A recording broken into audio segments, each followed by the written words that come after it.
It was summer. The kind of suffocating summer where even the wind felt like breath from a furnace. The air was heavy with sweat, fear, and ash. I was 25 years old. My name. It hardly matters anymore.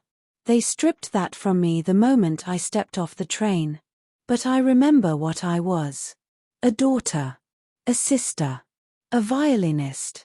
And then, a number. We all knew who she was. Maria Mandel. The chief overseer. The Lady of Death, some whispered. But we never dared say it aloud. She had a face like porcelain, unmoved by tears, by hunger, by death. Her boots never touched mud, only gravel. And her dogs walked ahead of her like shadows. Her eyes were cold blue, sharp like broken glass. And when she chose you, there was no mercy. I was chosen.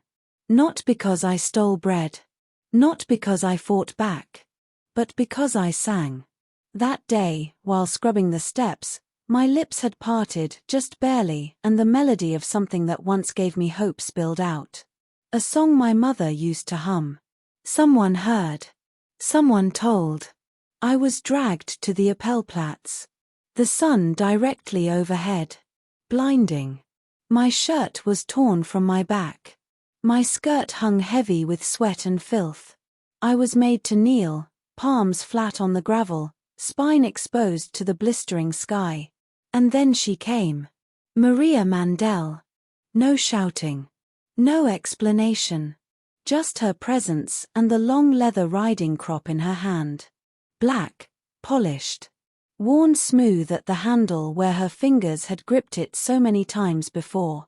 The first lash landed high, beneath my shoulder blade. It wasn't a strike, it was a tearing. I felt skin break, the sting igniting every nerve like fire under flesh. I gasped, but didn't cry out. The second swat came lower. Across the ribs. A jolt of white pain made my body twist, but the guards forced me still. My palms bled from the gravel, but I dared not lift them. The third was fast. Cruel. Across the same place again. I tasted metal blood where I'd bitten my tongue to keep from screaming. The fourth swat came with a pause, as if she were admiring her work. My body jerked forward from the blow. I heard the sound more than I felt it, a sharp crack that echoed off the barracks. My breath came in shallow, panicked gasps. The fifth lash struck directly across my spine. A raw, unyielding stripe that seared through the layers of nerve and muscle. My vision blurred. I bit my arm to stop myself from crying out. But the sixth broke something deeper. Not just the skin, but my resolve. It wrapped across my side, licking the front of my ribs. I cried out. I couldn't help it. One sob. That's all. But I saw the slight curl of her lip when I did. She liked it. The seventh swat drove into me like punishment itself. Sharp, punishing, cutting across two other wounds. My whole body spasmed. I collapsed onto my elbows. The guards yanked me back upright. The eighth was cruelly aimed lower, across the small of my back where no scars had yet formed. I screamed. I screamed loud. It echoed off the barracks, and the women standing in lines shuddered. I was no longer protecting my dignity. There was nothing left to shield. The ninth came quickly. She was finishing me. Her arm didn't tire. It came fast, across the hip. I thought I'd be sick from the pain. My body went cold, then hot. The world began to spin. And then came the 10th, the last. It wasn't a whip. It was a sentence. She struck high again, right across my shoulder blade, where the first lash had been. Reopened it. I fell. I didn't even feel myself fall. My body hit the dirt, and I stayed there, half conscious, heart racing, breath shallow, the world blinking in and out. She didn't say a word. She turned and walked away. They dragged me to the infirmary. No care. No medicine.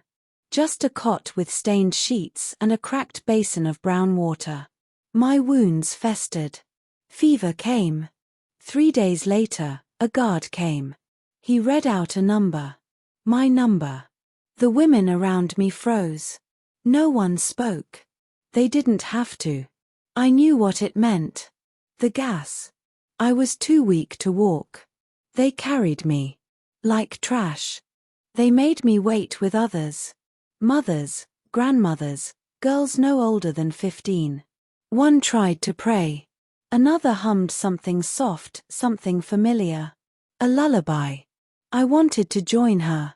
I opened my mouth, but my throat was dry. Nothing came. Then the door opened.